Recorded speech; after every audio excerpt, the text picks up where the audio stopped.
विमल में गुलिस्तां की ये कुछ लजीज फरिश्ते जब साथ घुले तो जी ललचाए और दिल कहे कि स्वाद की इस जुबां में खुद को ऐसा डुबाऊं कि निकल ना पाऊं।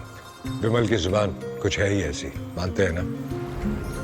विमल, बोलो जुबां केसरी।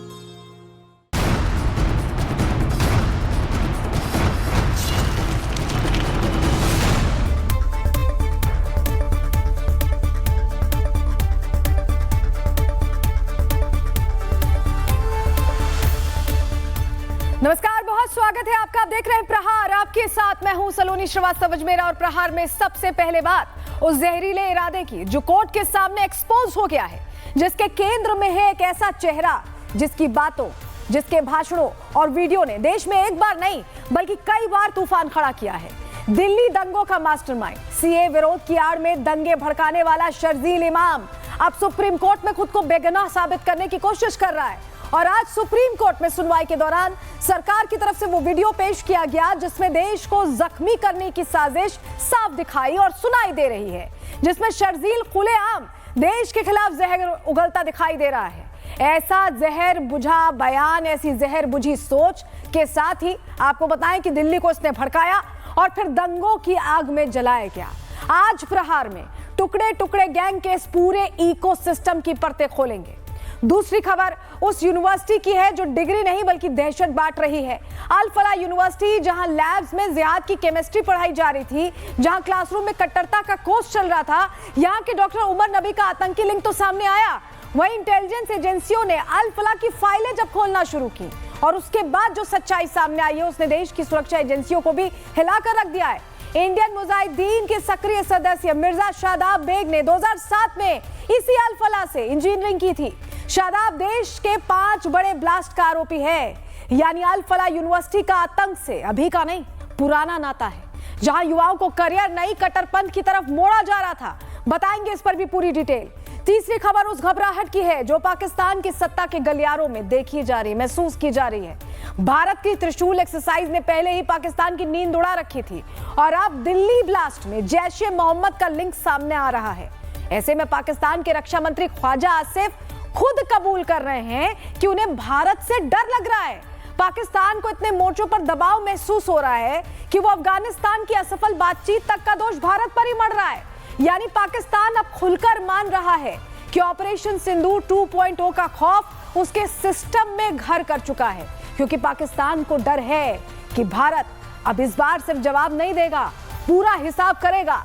इस खबर पर भी आपको अपडेट देंगे, लेकिन चलिए सबसे पहले बात करेंगे भारत के टुकड़ों पर पल रहे टुकड़े टुकड़े गैंग की।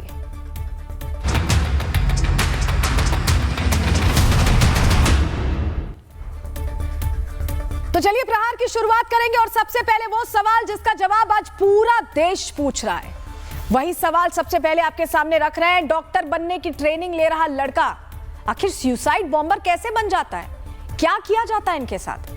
अच्छी सैलरी, अच्छा पैकेज, ये जॉब छोड़कर AK-47 उठाने की वजह है क्या? विदेश में PhD कर रहा इंसान ऑनलाइन जिहाद क्लासेस क्यों लगाने लगता है? हॉस्टल में रहने वाला लड़का एक दिन घर वालों को छोड़कर सीरिया जैसे इलाके में कैसे पहुंच जाता है? ये तमाम सवाल हैं। इंजीनियरिंग की लॉजिकल थिंकिंग जिहाद के लिए कैसे इस्तेमाल होती है, कैसे इससे जुड़ जाती है, कैसे लॉजिकल थिंकिंग जिहादी बन जाती है? ये बहुत महत्वपूर्ण है जानना और समझना, और इन्हीं सवालों को हम समझने की कोशिश कर रहे हैं। प्रोफेशनल डिग्री लेने के बाद भी काफिरों के खिलाफ वाला नैरेटिव कैसे तैयार होता है? क्या कैंपस में कोई सीक्रेट रेडिकलाइजेशन क्लब चल रहा था अल फलाह में?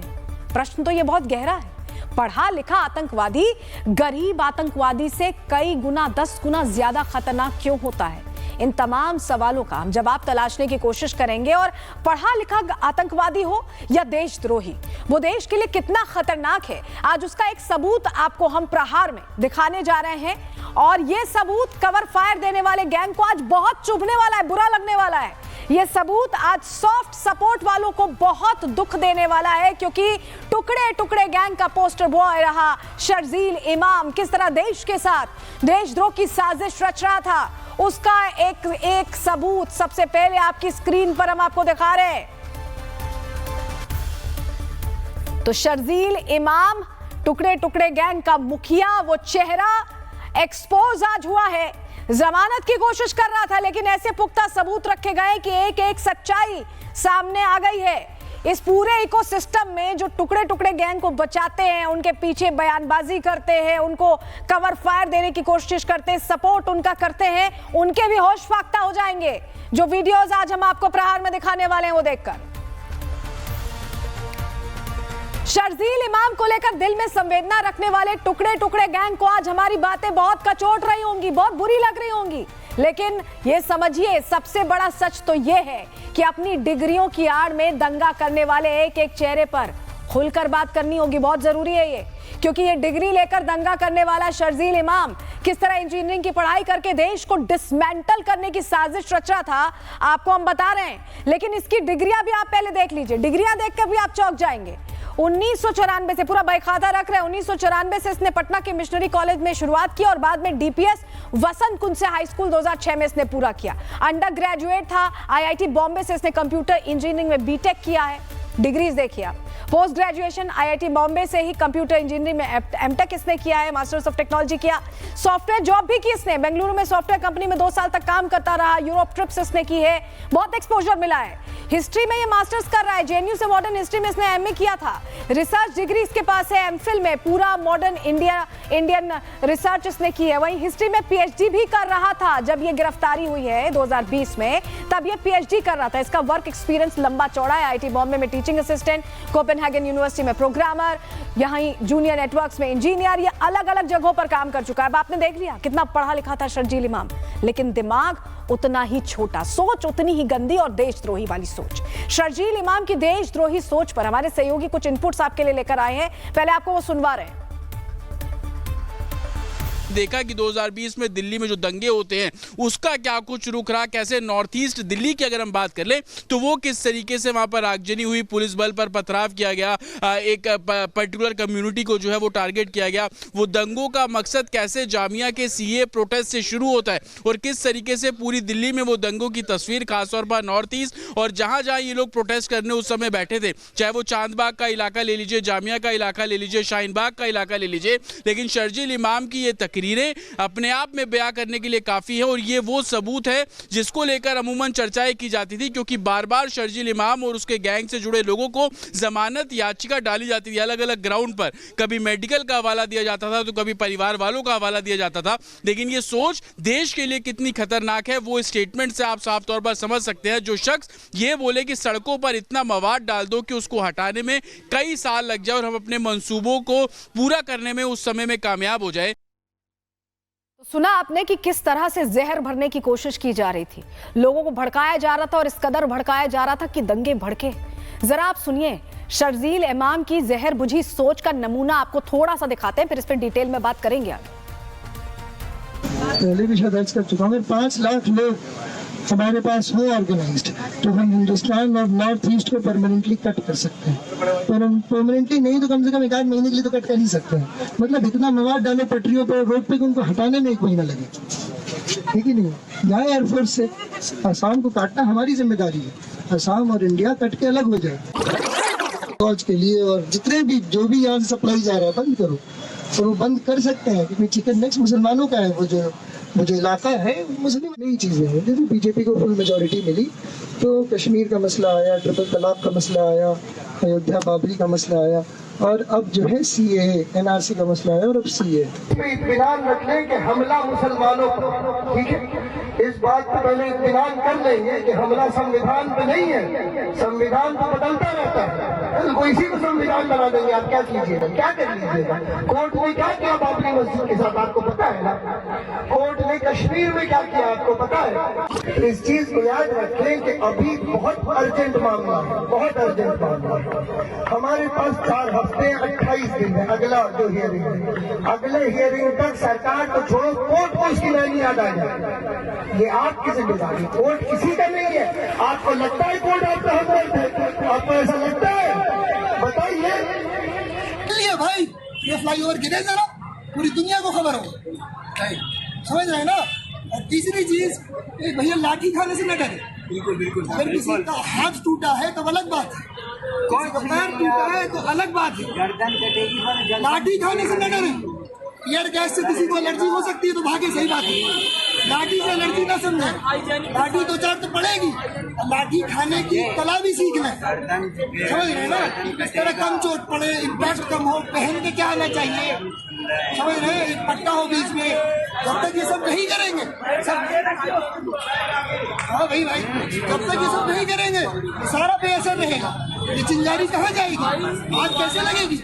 सुना आपने, और सोचिए ये तो कुछ अंश है उसके भड़काऊ बयान का जो हमने आपको सुनाया है। शर्जील इमाम का एक एक सबूत हम प्रहार में आपके सामने रख रहे हैं। उसकी बातों से उसके मंसूबे साफ होते हैं और यही वजह है कि आज पूरा भारत रिपब्लिक भारत के साथ कह रहा है कि ऐसे नापाक इरादों वालों का मंसूबा ये भारत देश कभी पूरा नहीं होने देगा। भारत में उनका मंसूबा कभी पूरा नहीं होगा। भारत की मिट्टी में संस्कृति के साथ जुड़ा हुआ महक है। ये जो लोग भी भारत को बांटना चाहते हैं, काटना चाहते हैं, ऐसे कई लोग आए अन्य अन्य देशों से, वो भारत से हार कर ही गए हैं। अब ऐसे मंसूबों को भी हम हराएंगे और उनको स्पष्ट होना चाहिए कि देश के प्रधानमंत्री नरेंद्र मोदी जी हैं। ऐसे लोगों को निश्चित रूप से उसकी सही जगह और सही सजा देने के लिए जाने जाते हैं। और देखिए इन सबके बीच आज एक सवाल तो यह भी है कि इन देशद्रोहियों को, इन आतंकियों को कवर फायर देने वाला गैंग आज चुप क्यों है? कहां छिपकर बैठा है ये गैंग जो अब तक ऐसे देशद्रोहियों को पैम्पर करता रहा है, उनका बचाव करता रहा है? आज कहां हैं ये लोग? ये सवाल सिर्फ हम नहीं बल्कि आज देश के कोने कोने से उठाए जा रहे हैं। मानवता के दुश्मन है और जरा सी भी अगर इनके प्रति उदारता या उदार दृष्टिकोण अपनाया, वो एक बड़ी भयावह स्थिति उत्पन्न कर सकता है। इसका पुराना इतिहास और इनके परिवार का पुराना इतिहास, परिवार की मैं बाद में बात करूंगा, लेकिन इनका एसोसिएशन जो प्रतिबंधित सीमी था, student Islamic movement of India, और इसके अलावा चरमपंथियों के साथ इनके जो संबंध हैं वो जग जाहिर है और इनको जमानत देना जनहित में बिल्कुल औचित्यपूर्ण नहीं है। और मैं उम्मीद करता हूं जिस जोर शोर से सारे तथ्य माननीय सर्वोच्च न्यायालय के सामने प्रस्तुत किए गए हैं, उससे ये बिल्कुल स्पष्ट हो जाता है कि जनहित में इसका जेल की सलाह के पीछे ही रहना औचित्यपूर्ण है। और मुझे पूरी उम्मीद है कि माननीय सर्वोच्च न्यायालय हमारे साथ, देश के साथ न्याय करेगा। फिक्स हो चुका है। ये आवाज केवल और केवल शर्जील इमाम की थी, जिसने उसने एक गर्दन को एक तरह से हिंदुस्तान की काटने की कोशिश की थी। बताया था कि यदि इस नेक को काट दिया जाए, 2 पार्ट में कर दिया जाए, तो आर्मी का पहुंचना वहां तक मुश्किल होगा। हिंदुस्तान को क्लियर कट एक तरह से सेडिशन की, राजद्रोह की एक डेफिनेशन के अंदर क्लियर कट तौर पर आता है। इसलिए 2005 से ये जेल के अंदर है और सुप्रीम कोर्ट के अंदर जो मामला विचाराधीन है उसमें जरूर इस बात को कंसीडर किया जाएगा कि ये जो वीडियोस हैं ये कोई एडिटेड नहीं है, ये बिल्कुल जेन्युइन वीडियोस हैं। और इसके पहले भी इसका जो प्रीवियस कंडक्ट है या इसके जो और टुकड़े टुकड़े गैंग के सदस्य हैं उनका कंडक्ट भी बताया जाएगा, किस तरह से ये कनेक्टेड था, किस तरह से जेएनयू के अंदर ये गैंग ऑपरेट करते थे। शर्जील इमाम का जो वीडियो सबूत आज हम आपको दिखा रहे हैं, ये वीडियो सबूत आज सुप्रीम कोर्ट में भी पेश किया गया, जहां दिल्ली पुलिस ने कोर्ट में कहा कि पढ़े लिखे लोग पेशा छोड़ राष्ट्र विरोधी काम में लगे हुए हैं। ये एक ट्रेंड सा बन गया है और समझिए कि यही वो ट्रेंड है जिसका फॉलोवर शर्जील इमाम भी था। शर्जील वीडियो में चिकन नेक को बंद करने की बात कह रहा है। इसका मतलब क्या है? ग्राफिक्स के जरिए आपको बताते हैं जरा। सिलीगुड़ी कॉरिडोर को चिकन नेक कहा जाता है क्योंकि बहुत पतला सा है और ऐसे में से चिकन नेक कहा जाता है। इस चिकन नेक के माध्यम से नॉर्थ इंडिया हिंदुस्तान के मेनलैंड से जुड़ा हुआ है। इस गलियारे की लंबाई 21 से 24 किलोमीटर है। इसमें भूटान, म्यांमार, बांग्लादेश और चीन जैसे देशों की सीमाएं जुड़ती हैं। यहीं से भारत में घुसपैठ सबसे ज्यादा होती है और इसी को बंद करने के लिए शर्जील इमाम अपने वीडियो में कह रहा है। आज सबसे बड़ा दुर्भाग्य तो यह है कि ये शर्जील इमाम जैसे लोग मुट्ठी भर लोगों के दम पर चंद फेंके हुए पैसों के लिए हमारे इतने विशाल देश के अंदर इस तरह की बातें कह पाने की हिम्मत जुटा पाते हैं। आप सोचिए, क्या शर्जील जैसे लोग न्यूयॉर्क में खड़े होकर वॉशिंगटन के टुकड़े करने की बात कर सकते हैं? क्या ये लोग फ्रैंकफर्ट में खड़े होकर जर्मनी के टुकड़े करने का ऐलान कर सकते हैं ऐसे खुल्लम खुल्ला जैसे यहां कर रहे हैं? क्या बीजिंग में खड़े होकर चीन को डिसमेंटल करने की बात करना इनके दम में है? जवाब है नहीं। लेकिन यही लोग भारत की जमीन पर भारत का नमक खाकर भारत को ही तोड़ने की बात करते हैं। लेकिन अब इन्हें बर्दाश्त नहीं किया जाना चाहिए। अब टाइम आ चुका है देश विरोधी ताकतों पर सबसे बड़े प्रहार के।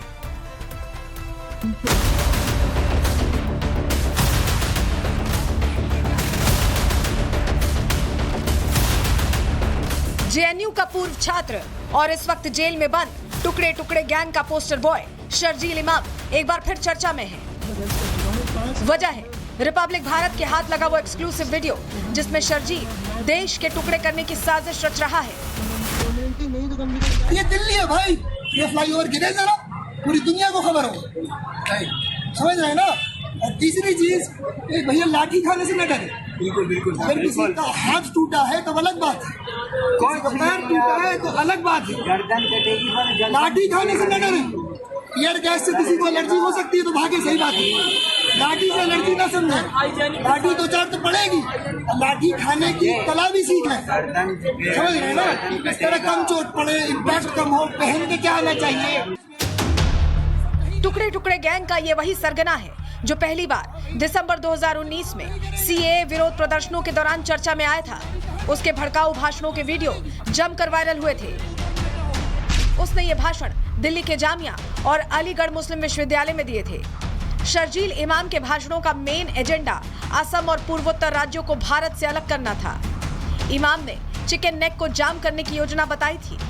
ये गलियारा पूर्वोत्तर को बाकी भारत से जोड़ता है। पहले भी शायद अर्ज कर चुका हूँ, 5 लाख लोग हमारे पास हो ऑर्गेनाइज्ड तो हम हिंदुस्तान और नॉर्थ ईस्ट को परमानेंटली कट कर सकते हैं। पर हम परमानेंटली नहीं तो कम से कम 1 आध महीने के लिए तो कट कर ही सकते हैं। मतलब इतना मवाद डालो पटरियों पर, रोड पे, उनको हटाने में 1 महीना लगे, ठीक ही नहीं। जाए एयरफोर्स से, असम को काटना हमारी जिम्मेदारी है। असम और इंडिया कट के अलग हो जाए फौज के लिए, और जितने भी जो भी यहाँ से सप्लाई जा रहा है बंद करो। और वो बंद कर सकते हैं क्योंकि चिकन नेक्स्ट मुसलमानों का है वो जो। शर्जील इमाम का ये बयान देश की अखंडता पर सीधा हमला नहीं तो और क्या है। शर्जील की जमानत के लिए आंसू बहाने वाली लॉबी क्या रिपब्लिक भारत पर बार बार प्ले की जा रही इस वीडियो को देखकर ये कह सकती है कि शर्जील देशद्रोही नहीं है। इस पे इत्मीनान रख लें कि हमला मुसलमानों पर, ठीक है। इस बात पे पहले इत्मीनान कर लेंगे कि हमला संविधान पे नहीं है। संविधान तो बदलता रहता है, तो इसी को संविधान बना देंगे। आप क्या कीजिएगा, क्या कर लीजिएगा। कोर्ट ने क्या किया बाबरी मस्जिद के साथ आपको पता है ना। कोर्ट ने कश्मीर में क्या किया आपको पता है। इस चीज को याद रखें कि अभी बहुत अर्जेंट मामला है, बहुत अर्जेंट मामला है। हमारे पास 4 हफ्ते 28 दिन है अगला जो हियरिंग है। अगले हियरिंग तक सरकार को छोड़ो, कोर्ट को इसकी नानी याद आ जाए। शर्जील इमाम के खिलाफ दिल्ली, यूपी, असम, अरुणाचल और मणिपुर समेत कई राज्यों में एफआईआर दर्ज हुई थी। शर्जील इमाम को जनवरी 2020 में बिहार के जहानाबाद से गिरफ्तार किया गया था। उस पर राजद्रोह, सांप्रदायिक विद्वेष फैलाने और यूएपीए की धारा 13 के तहत आरोप लगे थे। सरकार ने शर्जील इमाम के बयान को राष्ट्रीय सुरक्षा के लिए खतरा बताया, तो वहीं शर्जील ने सफाई दी थी कि उसका मकसद सिर्फ विरोध दर्ज कराना था, हिंसा भड़काना नहीं। लेकिन सवाल उठता है कि क्या देश के टुकड़े करने की साजिश रचना देशद्रोह है या सिर्फ फ्रीडम ऑफ एक्सप्रेशन? क्या देश में दंगा करवाने की साजिश करना किसी तरह से विरोध का पैमाना हो सकता है? क्या मुसलमानों को भड़काकर राज्य के खिलाफ हिंसा फैलाना किसी तरह से विरोध की श्रेणी में दर्ज किया जा सकता है? सवाल कई है, लेकिन जवाब एक है कि कोई भी हिंदुस्तानी शर्जील इमाम की इन बातों को सिर्फ और सिर्फ देश विरोधी बोली ही मान सकता है। और शर्जील की बोली में जिहाद की वो बू आती है जो आतंकवाद के लिए खाद पानी का काम करती है। Bureau report, Republic Bharat. और इसी से जुड़ी बड़ी खबर आपको बता दें, 10 दिन के एनआईए रिमांड में है दिल्ली ब्लास्ट के आरोपी। बड़ी जानकारी दिल्ली से मिल रही है, पटियाला हाउस कोर्ट ने आरोपियों को रिमांड पर भेजा है। 10 दिन की एनआईए रिमांड मिल गई है। अब बहुत सारे सवाल हैं जिनका जवाब तलाशा जाएगा। मुजम्मिल, आदिल, शाहीन, इरफान, ये जो 4 चेहरे गिरफ्तार हुए थे जिनसे पूछताछ में नए नए खुलासे, नए नए लिंक्स एक्सपोज हो रहे हैं। पटियाला हाउस कोर्ट ने इन्हें एनआईए रिमांड में भेज दिया है। दिल्ली ब्लास्ट का ये मामला 10/11 का ये मामला जिसमें मुजम्मिल, आदिल, शाहीन और इरफान रिमांड पर भेजे गए हैं। तो अब अल फलाह कैसे सेंटर बना, कैसे इनकी प्लानिंग थी, कैसे ये अमोनियम नाइट्रेट इकट्ठा कर रहे थे, कहां से जुड़े थे, जैश का कैसे लिंक था, जमात उल मोमिनात कैसे चलाया जा रहा था, कितना रिक्रूटमेंट हो चुका है, कौन कौन से वो चेहरे, सब कुछ सामने आने वाला है। और हमारे साथ हमारे सहयोगी जतिन सीधे जुड़ रहे हैं। जतिन, बहुत सारे अनसुलझे पहलू हैं जिनका जवाब चाहिए और अब तो खुलासे पर खुलासे हो रहे हैं। अब एक एक कहानी सामने आएगी।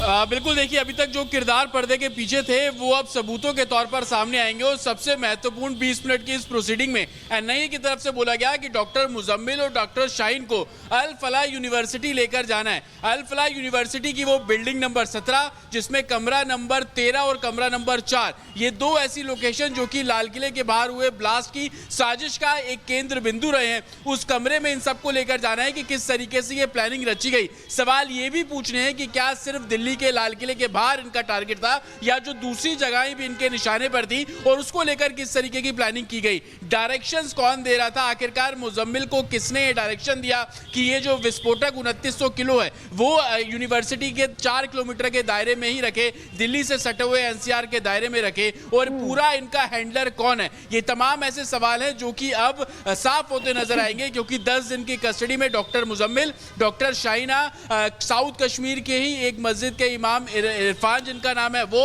और डॉक्टर आदिल, ये चारों की गिरफ्तारी आज की गई, कोर्ट में पेश किया गया 10 दिन की एनआईए कस्टडी में। और अब इनसे पूछताछ का सिलसिला शुरू होगा। एनआईए अभी तक इस पूरे मामले में 6 गिरफ्तारी कर चुकी है, लेकिन आज की ये 4 गिरफ्तारी इस लिहाज से महत्वपूर्ण क्योंकि डॉक्टर मुजम्मिल जिसने व्हाइट कॉलर टेररिज्म की नींव रखी, डॉक्टर्स को उसके साथ जोड़ना शुरू किया, रेडिकलाइज करना शुरू किया, जो लिटरेचर है वो सर्कुलेट करना शुरू किया, और अब मुजम्मिल से जब पूछताछ एनआईए हेडक्वार्टर के अंदर होगी तो संभवतः मुजम्मिल के साथ और कितने लोग जुड़े हुए हैं, किस तरीके से ये डॉक्टर्स को रेडिकलाइज करता था, लिटरेचर कौन देता था जिसको ये आगे फॉरवर्ड करते थे।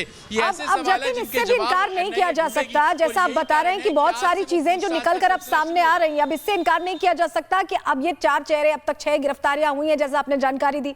अब जो स्लीपर सेल्स हैं, जो छुपे हुए लोग हैं, जिनकी रिक्रूटमेंट चल रही थी, जो प्रोसेस चल रहा था, उन पर भी बड़ी लीड की हम उम्मीद करें जतिन। बिल्कुल, देखिए कश्मीर में जिसको हम ओवरग्राउंड वर्कर्स बोलते हैं, और अगर हम अपनी दिल्ली और एनसीआर की बात कर लें तो यहाँ पर वो मददगार जो लगातार इन व्हाइट कॉलर आतंकियों को मदद कर रहे थे कमरा दिलाने के लिए, एक जगह से दूसरी जगह ले जाने के लिए, फंडिंग छोटे छोटे रूप में जो फंडिंग की जा रही थी, वो कौन लोग हैं, जिनके साथ ये उठते थे, बैठते थे, चाय पीते थे, वो कौन लोग हैं, किस जगह पर इनकी मूवमेंट सबसे ज्यादा रहती थी, वो कौन लोग हैं, सहारनपुर की अगर बात कर ले तो आदिल वहां पर किनसे मिलता था, वो कौन लोग हैं। ये सभी लोगों पर अब शिकंजा कसेगा, और जैसे जैसे इन्वेस्टिगेशन होगी, एनआईए का बहुत साफ कहना है कि इन्वेस्टिगेशन सबूतों के आधार पर होगी। मुजम्मिल के फोन से जो ट्रेसेस मिले हैं, जो जानकारी मिल रही है कि तकरीबन 15 डॉक्टर अभी भी अल-फलाह के मिसिंग है, जिनसे सिक्योरिटी फोर्सेस संपर्क नहीं कर पा रही है, वो कौन है, उनके प्रोफाइल को खंगाला जाएगा। सबसे बड़ी बात, किस तरीके की बातचीत करते थे वो डॉक्टर्स, क्यों नॉट रीचेबल हो गए, उन्होंने मुजम्मिल और शाहीना की किस तरीके से मदद की। ये ऐसे सवाल हैं जिनके जवाब अब एनआईए हेडक्वार्टर से निकलते हुए नजर आएंगे, और वो तस्वीर बेहद महत्वपूर्ण रहने वाली है। उनके बारे में भी जानकारी मिल जाएगी जतिन, और तमाम और पहलू हैं जो एक्सपोज होने वाले हैं। आपका बहुत शुक्रिया जुड़ने के लिए और जानकारियां देने के लिए। तो देखिए, खुलासे पर खुलासे हो रहे हैं, अब रिमांड मिल गई है और ज्यादा जानकारी निकलकर सामने आएंगे। अल-फलाह से आतंक की ट्रेनिंग लेने वालों में सिर्फ ये डॉक्टर्स ही शामिल नहीं थे, बल्कि अल-फलाह का पुराना रिकॉर्ड जब उठाकर देखा गया तो इस यूनिवर्सिटी की एल्यूमिनाई की लिस्ट चेक करने पर बड़े जानकारियां, बड़े खुलासे हुए हैं। तो इंजीनियर मिर्जा शादाब बेग का नाम भी सामने आया। इस मिर्जा बेग पर अहमदाबाद और गोरखपुर धमाकों में पहले से ही आरोप है।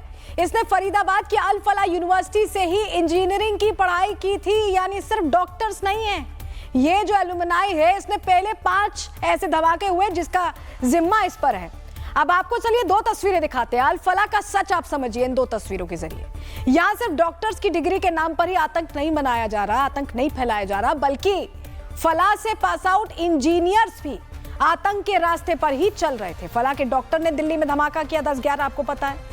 वहीं इसके बनाए इंजीनियर पहले ही देश के कई हिस्सों में धमाके कर चुके हैं। मतलब सिर्फ एक यूनिवर्सिटी नहीं, बल्कि आतंकियों का एपी सेंटर बन चुकी है अल-फलाह। यह खुलासा एल्यूमिनाई लिस्ट देखने के बाद हो रहा है। 2 ऐसी घटनाएं जुड़ी हुई सामने आ रही हैं, ब्लास्ट से जुड़ी हुई और एल्यूमिनाई वहीं के। अल-फलाह से पहले आतंकी इंजीनियर निकलते थे और अब आतंकी डॉक्टर निकल रहे हैं। यह कोई स्पेसिफिक पैटर्न नहीं है, बल्कि पाकिस्तान में स्थित आतंकी हेडक्वार्टर्स का ही एक नया सिस्टम है, जहां शिक्षित आतंकवाद का भी एक नया पैटर्न लॉन्च कर दिया गया है। ग्राफिक्स के जरिए थोड़ा सिंप्लीफाई करके आपको बताते हैं। देखिए, 2000 से 2010 तक engineer, IT professional, Al Qaeda, Indian Mujahideen, Yasin Bhatkal, ये सारे लोग हैं, ये इंजीनियर्स रहे हैं। अब्दुल करीम टुंडा, सोचिए आप, ये पढ़े हुए डिग्रीधारी आतंकी हैं। अब 2010 से 2020 का आपके सामने पूरा डेटा रखते हैं। कंप्यूटर एक्सपर्ट्स समझिए, नेटवर्क हैकर ISS मॉड्यूल के सुल्तान अरीज खान सैफुल्ला, ये भी कंप्यूटर एक्सपर्ट था और कानपुर का था। 2020 से 2025 में डॉक्टर मॉडल आया। बायोटेक और मेडिकल रिसर्चर्स पर जोर दिया गया। जैश ए मोहम्मद जमात उल मोमिनात डॉक्टर शाहीन शाहिद जो पकड़ी गई है। तो ये मॉडल फॉलो हो रहा है पढ़े लिखे डिग्रीधारी आतंकियों का। और ये डिग्रीधारी देशद्रोही आतंकी हर पेशे में छिपे हो सकते हैं। सिर्फ डॉक्टर से मत अलर्ट रहिए, बल्कि आप सबसे अलर्ट रहिए। इसीलिए बिना किसी झिझक के हर कड़ी की जांच करना भी अब जरूरी हो गया है। आज SIA ने जम्मू में कश्मीर टाइम्स के दफ्तर में भी छापेमारी की। ये उसी छापेमारी की तस्वीरें हम आपको यहां दिखा रहे हैं। आप ये तस्वीर देखिए। छापेमारी इसलिए जरूरी हो गई क्योंकि यहां से भी साजिश के तार जुड़ते दिखाई दे रहे थे। अब इस छापेमारी के दौरान SIA को क्या कुछ मिला है, चलिए ग्राफिक्स के जरिए आपको फटाफट बता देते हैं क्या क्या मिला है। कश्मीर टाइम्स से कई राउंड कारतूस जब्त की गई है। कई राउंड कारतूस छापेमारी जब की गई तो खुलासा हुआ। दफ्तर से 3 ग्रेनेड का लीवर भी मिला है। AK-47 और पिस्टल के कारतूस भी यहां बरामद किए गए हैं। राष्ट्र विरोधी गतिविधियों में शामिल होने का इन पर आरोप है। संपादक अनुराधा भसीन के खिलाफ FIR दर्ज कर ली गई है। जम्मू कश्मीर टाइम्स के दफ्तर से हमारे सहयोगी ने एक रिपोर्ट भेजी है, वो सुनवाते हैं आप। कश्मीर में लगातार राज्य जांच एजेंसी SIA का एक्शन जारी है। इस बीच आज SIA की तरफ से जो है एक अखबार जो है कश्मीर टाइम्स, उसके दफ्तर पर रेड लगातार जारी है। जम्मू के रेजिडेंसी रोड पर इस वक्त हम मौजूद हैं, जहां SIA की टीम्स लगातार इस पूरे इलाके में रेड्स कर रही हैं। आपको बता दें कि सुबह तकरीबन जो है बताया जाता है कि 6-7 बजे से ही SIA की रेड्स यहां पर जारी हैं। पूरे इलाके को, ये जो ऑफिस है इसे अब कॉर्डन करके रेड्स की जा रही हैं। ये बता दें कि SIA की तरफ से कश्मीर टाइम्स पर एक केस दर्ज किया गया है कि अखबार में जो आर्टिकल और जो कंटेंट पब्लिश होता है वो कहीं ना कहीं देश की एकता के लिए और पब्लिक लॉ एंड ऑर्डर के लिए खतरा है, जिसके बाद अब लगातार एक्शन जो है वो जारी है। तस्वीरों में आप देखेंगे SIA के अधिकारी जो है, आपको ये जो पहली मंजिल है यहाँ पर दिख रहे होंगे, जो कि लगातार डॉक्यूमेंट्स खंगाल रहे हैं। कुछ डिजिटल एविडेंसेस जो उनके पास मौजूद हैं वो खंगाल रहे हैं। तकरीबन ये जो 4 कमरे आपको यहाँ पर दिखाई दे रहे हैं, ये ऑफिस प्रीमिसेस है। बाहर से किसी को भी अंदर जाने की इजाजत नहीं। देखिए, जांच एजेंसियां पूरी तरह से कोशिश में है कि देश को सुरक्षित रखा जाए, लेकिन इसके बावजूद कुछ सियासी तत्व हैं जिन्हें सुरक्षा से पहले भी सियासत ही नजर आती है। जम्मू कश्मीर के डिप्टी CM सुरेंद्र चौधरी की बातें भी कुछ ऐसी ही लगती हैं। आप उनको भी सुन लीजिए जरा। अब देखिए, क्योंकि एजेंसी अपना काम कर रही हैं, मैं इस पर कुछ नहीं कहूंगा, लेकिन है कि अगर रेड मारनी है तो सब पे मारिए, फिर पिक एंड चूज मत करिए। यहाँ एक बड़ा जम्मू में एक बहुत बड़ा पत्रकार एक न्यूज़पेपर है इंग्लिश का, वो भी न्यूज़ें छापता है। उसकी भी ऐड देखी जाए, कितनी ऐड आती है, कहाँ से आती है, उसके पास इतना पैसा कहाँ से आता है वो अखबार चलाने के लिए। फिर सबके लिए होनी चाहिए, क्योंकि यहाँ एक वो जो जिस न्यूज़पेपर की मैं बात कर रहा हूँ वो भी अपने आप को सोचता है मेरे से ज्यादा बड़ा कोई पेपर नहीं है। तो लिहाजा सब पे एक जैसा। कश्मीर टाइम्स एक बड़ा न्यूज़पेपर अपने जमाने में रहा है, आप लोग उसमें छोटे हुए होंगे क्योंकि हमने उसमें आंदोलन किया था एग्रीकल्चर यूनिवर्सिटी का, मुझे याद है उसमें कितना बड़ा पेपर था। और आज अगर उस पर कुछ हुआ है, अगर वो गलत करेंगे तो गलत पे तो कार्रवाई होनी चाहिए। कश्मीर टाइम्स में रेड को लेकर सवाल खड़े करने वाले नेताजी को समझना चाहिए कि आतंकियों का यह पुराना पैटर्न है, जहां से ये रिस्पेक्टेबल प्रोफेशन के जरिए देश विरोधी साजिशों को अंजाम देते हैं। इन आतंकियों ने कई सालों से ऐसे पेशों में घुसपैठ कर रखी है। क्यों हम ऐसा कह रहे हैं, जरा समझिए। हाफिज सईद, लश्कर तैयबा का प्रमुख, मास्टर्स डिग्रीधारी आतंकी है। याकूब मेमन, पेशे से chartered accountant CA। Afzal Guru, Delhi university से BCom पास, ये भी पढ़ा लिखा आतंकी है। सैयद सलाउद्दीन, पॉलिटिकल साइंस में मास्टर डिग्री रखता है। आतिफ अमीन, अंग्रेजी माध्यम से शिक्षित है और कॉलेज डिग्रीधारी है। कयामुद्दीन कपाड़िया, डिजाइनर है, ग्राफिक डिजाइनर। मोहम्मद अबरार कासिम, पेशे से डेंटिस्ट, सब पढ़े लिखे हैं।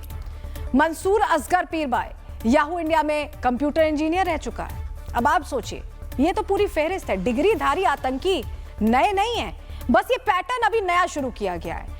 अल फला ऐसे ही डिग्रीधारी आतंकियों का प्रोडक्शन हाउस बन चुका था, जहां आतंक का सिलेबस रटवाया जाता था। और अब एजेंसियां इस बात की जांच में जुटी हैं कि अल फला के ऐसे कितने एलुमनाई हैं जो आतंकी मंसूबों के साथ अभी भी खुली हवा में सांस ले रहे हैं। रिपोर्ट देखिए।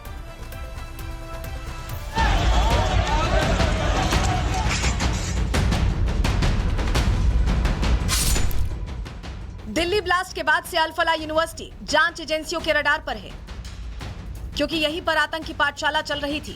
यहाँ की लैब्स में स्टूडेंट के अंदर जहर घोला जा रहा था, जिहाद की तालीम दी जा रही थी। यहाँ सिर्फ मौत बांटने वाले डॉक्टर्स ही नहीं, तबाही का नक्शा बनाने वाले आतंकी इंजीनियर्स को भी तैयार किया जा चुका है। ये यूनिवर्सिटी नहीं, आतंक का ट्रेनिंग ग्राउंड है, जहां कलम से नहीं कट्टरता से लोगों का करियर तय होता है। आतंकी डॉक्टर उमर नबी के अल फलाह यूनिवर्सिटी से लिंक सामने आने के बाद अब इंटेलिजेंस एजेंसियों ने इस यूनिवर्सिटी को लेकर एक और बड़ा खुलासा किया है। रिपोर्ट के अनुसार ये कोई पहला मामला नहीं है। इससे पहले भी अल फलाह यूनिवर्सिटी का एक छात्र आतंकी गतिविधियों में शामिल पाया गया था। इंडियन मुजाहिदीन का सक्रिय सदस्य मिर्जा शादाब ये भी अल फलाह में इंजीनियरिंग का छात्र रह चुका है। शादाब ने 2007 में फरीदाबाद से अपनी पढ़ाई की। अल फलाह इंजीनियरिंग कॉलेज से बीटेक किया। अहमदाबाद में हुए सीरियल धमाकों में उसका नाम आया। पढ़ाई के दौरान ही वो कई जगह हमले की प्लानिंग में था। आतंकी शादाब पिछले कई सालों से फरार है। सूत्र इसकी लोकेशन अफगानिस्तान में बताते हैं। मतलब साफ है कि अल फलाह का आतंक से पुराना नाता है। एजेंसियों का दावा है कि शादाब बेग पर देश के अलग अलग हिस्सों में 5 धमाके कराने के आरोप हैं और वो करीब 20 साल से फरार है। गोरखपुर ब्लास्ट 2007, जयपुर ब्लास्ट मई 2008, अहमदाबाद ब्लास्ट जुलाई 2008, सूरत ब्लास्ट जुलाई 2008, दिल्ली ब्लास्ट सितंबर 2008। 2008 में दिल्ली में सिलसिलेवार धमाके के बाद जब जांच एजेंसियां संदिग्धों के नंबर्स, मेल और मॉड्यूल नेटवर्क खंगाल रही थी, उसी दौरान अल फलाह यूनिवर्सिटी के स्टूडेंट मिर्जा शादाब बेग का नाम सामने आया था। ये पहली बार था जब ये साफ हुआ कि आधुनिक शिक्षा संस्थानों में बैठकर भी आतंकी मॉड्यूल पनप रहे हैं। 2007 में इलेक्ट्रॉनिक्स में इंजीनियरिंग की थी और फिर उसी इंजीनियरिंग नॉलेज का फायदा उठाते हुए उसने 2007 में ब्लास्ट किया गोरखपुर में। 2008 में उसने ब्लास्ट किए अहमदाबाद और जयपुर में। और उसके बाद अब जब दिल्ली ब्लास्ट में डॉक्टर्स का कनेक्शन निकला है तो वो डॉक्टर्स के गैंग से जुड़ा हुआ तो नहीं था, मगर ये कनेक्शन निकलता है कि वो भी उसी यूनिवर्सिटी से निकला था जिससे ये डॉक्टर्स निकले। शादाब बेग यूनिवर्सिटी में पढ़ाई के बहाने दिल्ली एनसीआर में अपने नेटवर्क को मजबूत कर रहा था। धमाकों के बाद वो देश से भाग निकला, पहले पाकिस्तान, फिर खबरें आई कि वो ISIS के साथ जुड़ गया। आखिरी बार उसकी लोकेशन अफगानिस्तान पाई गई। दिल्ली पुलिस और केंद्रीय एजेंसियों की कई फाइलें इस बात की गवाही देती हैं कि अल फलाह यूनिवर्सिटी के कई छात्र पिछले 1.5 दशक में कई बार आतंकी गतिविधियों से जुड़े रहे हैं। पुराने जख्म अभी भरे भी नहीं थे कि अब फिर अल फलाह यूनिवर्सिटी का नाम आतंकी गतिविधियों के संदिग्ध कनेक्शन में उछला है। दिल्ली पुलिस की क्राइम ब्रांच ने UGC की शिकायत के आधार पर अल फलाह पर 2 अलग अलग FIR दर्ज की हैं। एक चीटिंग में, दूसरी जालसाजी की धाराओं में। FIR दर्ज होने के बाद क्राइम ब्रांच की टीम यूनिवर्सिटी मुख्यालय पहुंची और जांच शुरू की। कई दस्तावेज, फाइलें और एडिशनल रिकॉर्ड की जांच की गई। यूनिवर्सिटी को एक नोटिस भी सौंपा गया है जिसमें छात्रों के रिकॉर्ड, एडमिशन प्रोसेस, वेरिफिकेशन से जुड़े दस्तावेज तलब किए गए हैं। दिल्ली पुलिस सूत्रों के मुताबिक ये कार्रवाई अचानक नहीं बल्कि धीरे धीरे खुल रहे आतंकी मॉड्यूल की कड़ियों का परिणाम है जो फरीदाबाद और मेवात के कई इलाकों में फैला पाया गया है। Bureau report, Republic Bharat. देखिए, अल फलाह जैसी यूनिवर्सिटी सिर्फ भारत में ही नहीं है बल्कि पूरी दुनिया इस तरह के आतंकवाद से पीड़ित है। एजुकेटेड टेररिज्म वाले कई चेहरों ने पूरी दुनिया में तबाही मचाई है। कुछ नाम आपको हम बता देते हैं फटाफट। डॉक्टर बिलाल अब्दुल्ला, ये सर्जन था, और इसके अलावा ऐमान अल जवाहिरी, मिस्र का सर्जन, अलकायदा का चीफ आप जानते हैं। फैसल शहजाद MBA और सॉफ्टवेयर इंजीनियर था। 2010 टाइम्स स्क्वायर बम साजिश में ये शामिल था। मोहम्मद अट्टा, जर्मनी में शहरी नियोजन की इसने पढ़ाई की थी। इसके अलावा सैयद रिजवान 2015 में सैन बर्नार्डो शूटिंग में इसका हिस्सा था और ये सरकारी टेक्नीशियन था। आप सोचिए, तो ये पढ़े लिखे। ओसामा बिन लादेन, 9/11 का वो मास्टरमाइंड, आपको याद होगा, सिविल इंजीनियर था और इकोनॉमिक्स ग्रेजुएट था। तो ये सभी पढ़े लिखे होते हैं और इसी मैकेनिज्म को, पढ़ाई लिखाई को अपनी ये जिहाद में इस्तेमाल करते हैं।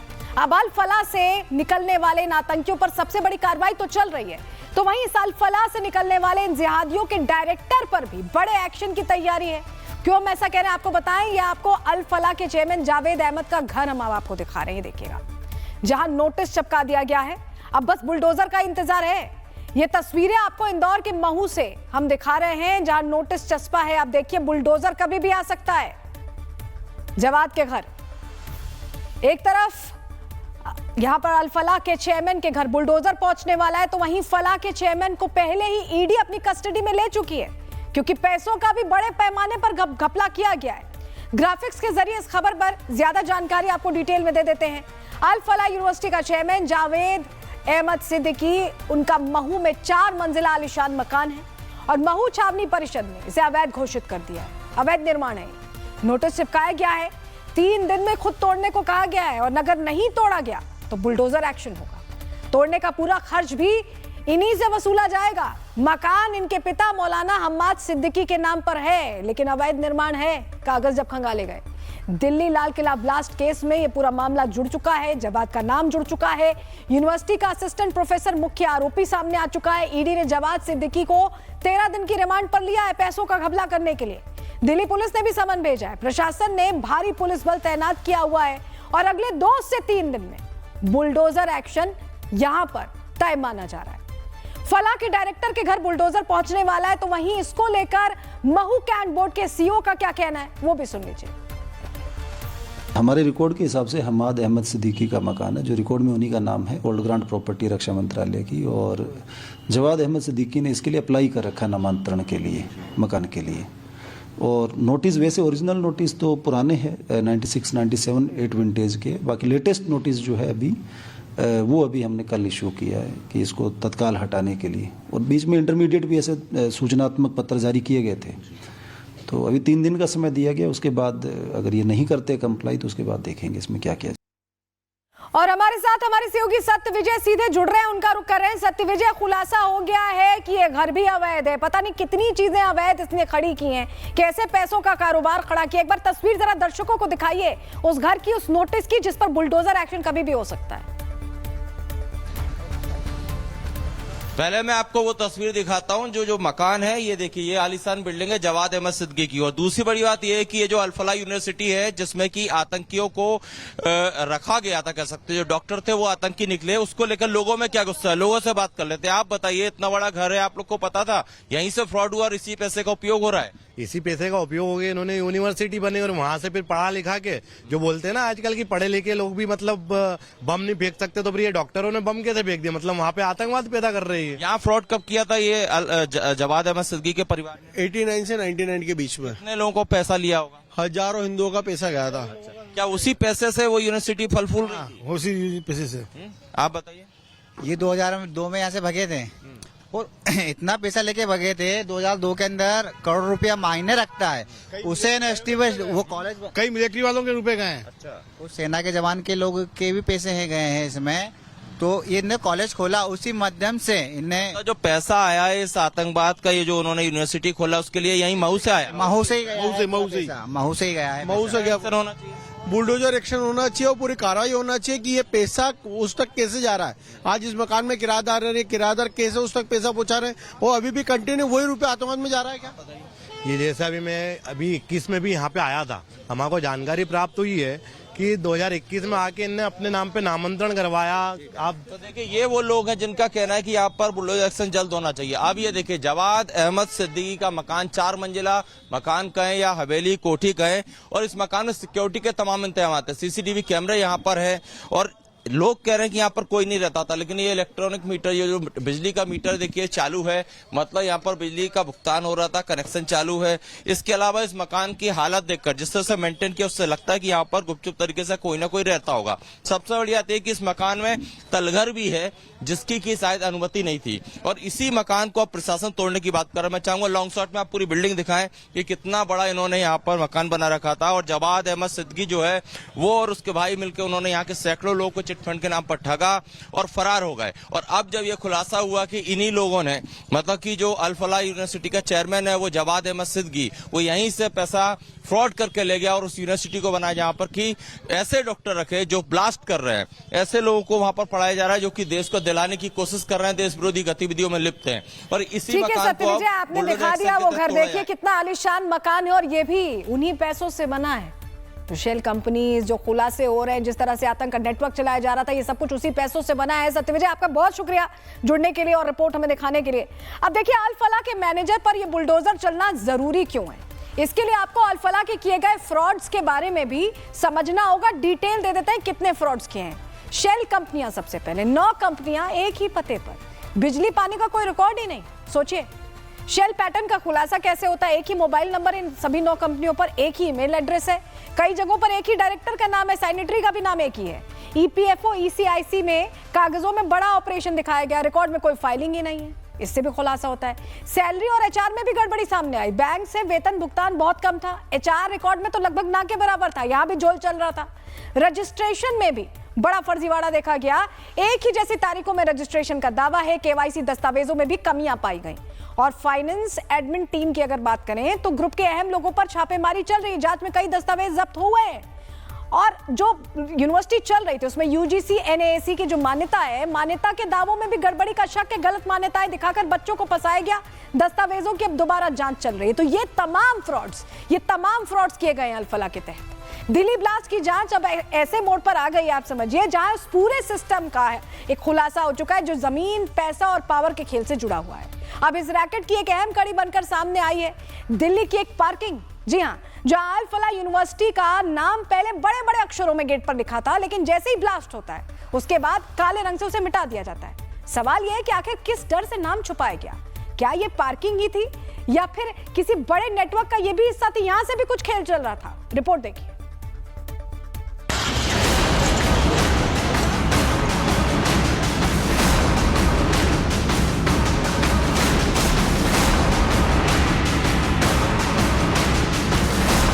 दिल्ली ब्लास्ट की गूंज अब सिर्फ धमाकों तक सीमित नहीं रही, हर कड़ी एक नए चेहरे की तरफ इशारा कर रही है। दिल्ली का कालिंदी कुंज थाना, उससे 300 मीटर दूर एक कच्चे रास्ते पर कुछ देर चलने के बाद दिखती है राजनगर की जेजे कॉलोनी। और इसी कॉलोनी में एक पार्किंग का बड़ा एरिया दिखता है, जहां बाहर एक बड़ा गेट है जिस पर लिखा था अल फलाह यूनिवर्सिटी फरीदाबाद। लेकिन दिल्ली ब्लास्ट के बाद अचानक उस नाम को काले रंग के पेंट से गायब कर दिया गया। किले के बाहर हुए ब्लास्ट के बाद अल फलाह यूनिवर्सिटी पर जांच का दायरा और भी गहराता जा रहा है। ईडी जहां अल फलाह यूनिवर्सिटी की जांच कर रही है, तो वहीं अल फलाह यूनिवर्सिटी के चेयरमैन जवाद सिद्दीकी को ईडी ने गिरफ्तार कर लिया। पता लगा कि 9 ऐसी शेल कंपनियां बनी हुई थी जो कि वो चला रहे थे अपने ट्रस्ट की आड़ में, और काफ़ी सारी खामियां पाई गई। 415 करोड़ रुपए जांच के दायरे में है। लेकिन इसी इन्वेस्टिगेशन के दौरान दिल्ली की ही एक ज़मीन जो कि कालिंदी कुंज इलाके थाने से तकरीबन 300 मीटर दूर दिखती है, ये आप सबसे पहले काला गेट देखिए, नया पेंट हुआ आपको इस गेट पे नजर आएगा। इससे पहले ये जो गेट था वो इस लाल रंग का था, अगर मेरे विजय इरफान दिखाएंगे तो आप समझ पाएंगे। पुराना पेंट इस कलर का था।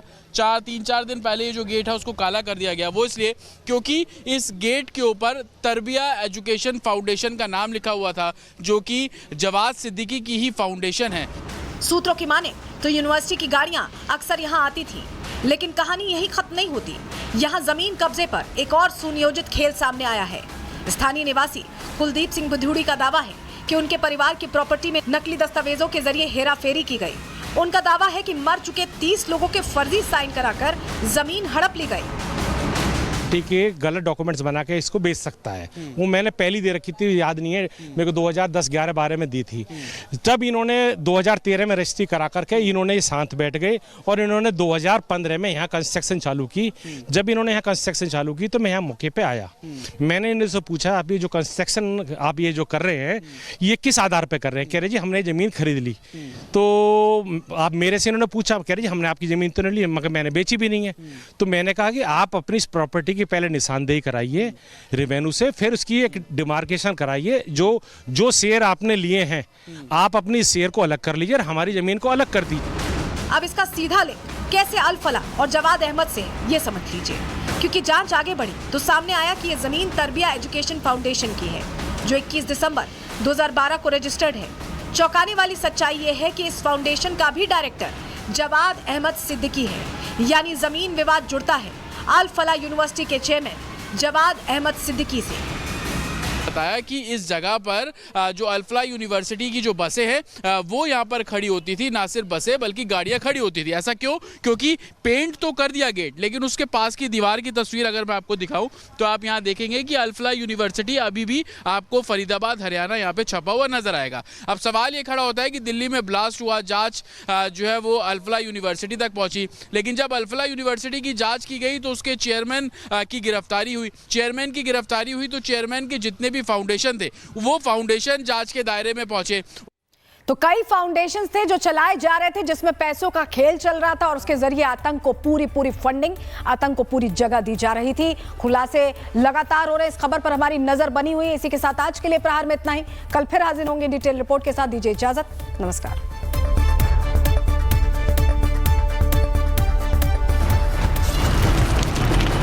विमल में गुलिस्तां की ये कुछ लजीज फरिश्ते, जब साथ घुले तो जी ललचाए और दिल कहे कि स्वाद की जुबान में खुद को ऐसा डुबाऊं कि निकल ना पाऊं। विमल की जुबान कुछ है ही ऐसी, मानते हैं ना? विमल बोलो जुबान केसरी।